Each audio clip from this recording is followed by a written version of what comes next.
Orang mualaf karena dia menggunakan ininya dan menemukan kebenaran. Tapi kalau orang murtad itu karena dia masalah perut dan kemaluan yang sejengkal itu katanya. Benarkah demikian? Mari kita saksikan dulu tayangan video berikut ini. Para mu'alaf ini ketika dia masuk ke dalam Islam, tidak bisa tidak, dia pasti menemukan yang namanya kebenaran. Bedanya orang masuk Islam dengan orang yang keluar dari Islam, ya.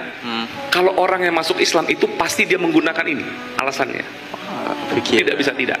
Ya. Tapi kalau orang yang keluar Islam itu urusannya cuma sejengkal antara perut sama kemaluan. Oh iya, betul. Bagaimanapun juga, rumusnya orang menemukan Islam adalah dia menggunakan akal pikirannya. Itu rumus tuh. Dalam Al-Quran 300 lebih tuh ayat tuh. Wala yatafakkaru wala yatafakkaru. Apakah kamu tidak berpikir? Apakah kamu tidak berakal?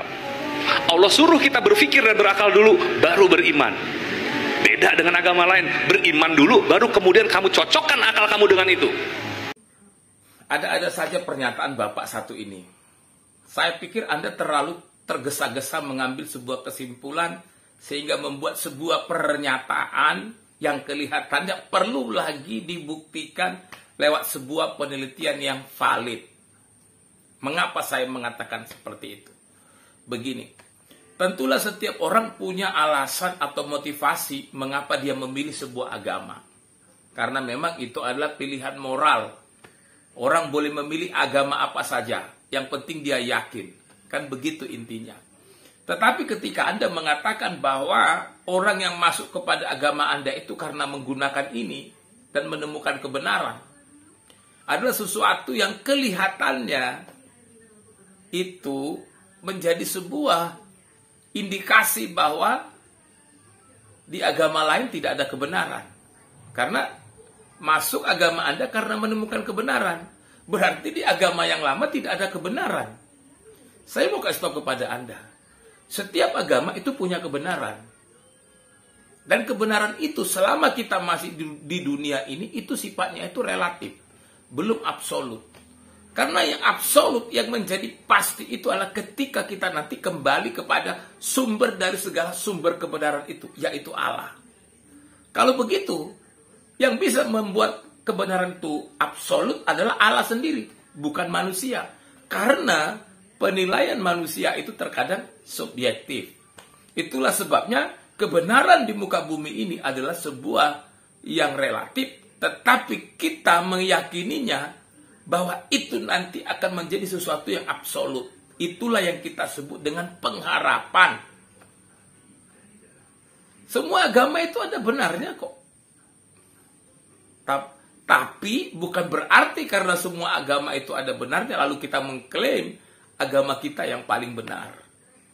Lalu ketika Anda mengatakan bahwa orang kemudian murtad itu karena masalah sejengkal perut dan masalah kemaluan, itu tidak ada dalam kekristenan. Orang masuk Kristen itu tidak ada karena urusan perut, urusan kemaluan, tidak ada. Orang masuk Kristen itu adalah karena dia yakin ada keselamatan di dalam diri Yesus Kristus. Itu aja kok. Kita nggak pernah membeli orang. Atau kita nggak pernah kasih orang, yuk kamu jadi Kristen tapi kamu tak kasih makan. Nggak ada itu. Atau nggak ada orang, yuk kamu masuk Kristen nanti kamu boleh kawin lebih dari satu kali. Itu nggak ada. Atau yuk kamu masuk Kristen nanti kamu dikasih istri yang cantik gitu. Itu nggak ada. Nggak ada itu dalam kekristenan. Dalam kekristenan itu kita itu dituntut untuk beriman.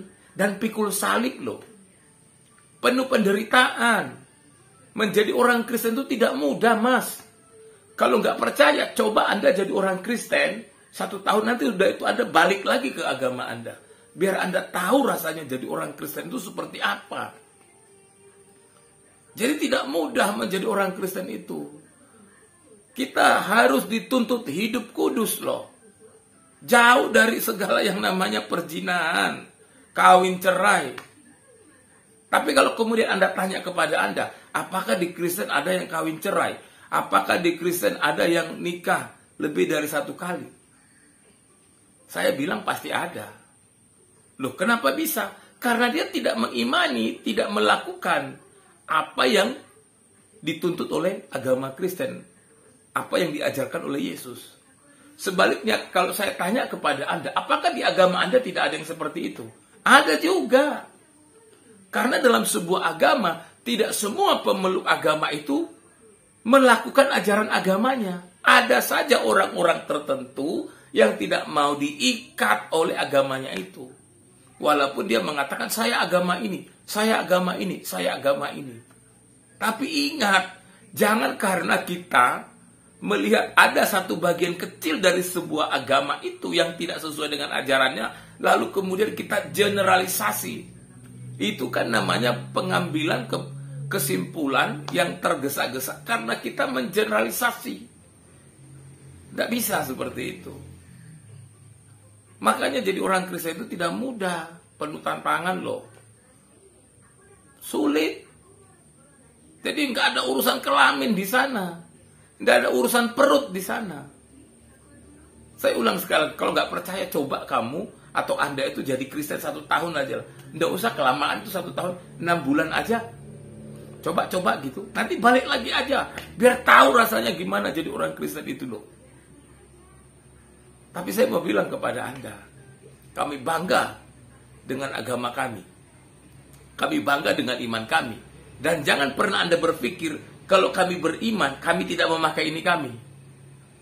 Justru karena kami memakai akal sehat kami lah, makanya kami kemudian beriman. Jadi keliru kalau orang mengatakan orang Kristen itu hanya beriman, tidak pakai ini. Memangnya orang Kristen itu tidak punya otak? Memangnya kami orang Kristen itu tidak punya pikiran gitu? Saya beriman karena saya berpikir. Saya yakin karena saya sudah memikirkannya. Makanya kami percaya Yesus sebagai Tuhan dan Juru Selamat. Salam. Tuhan Yesus memberkati.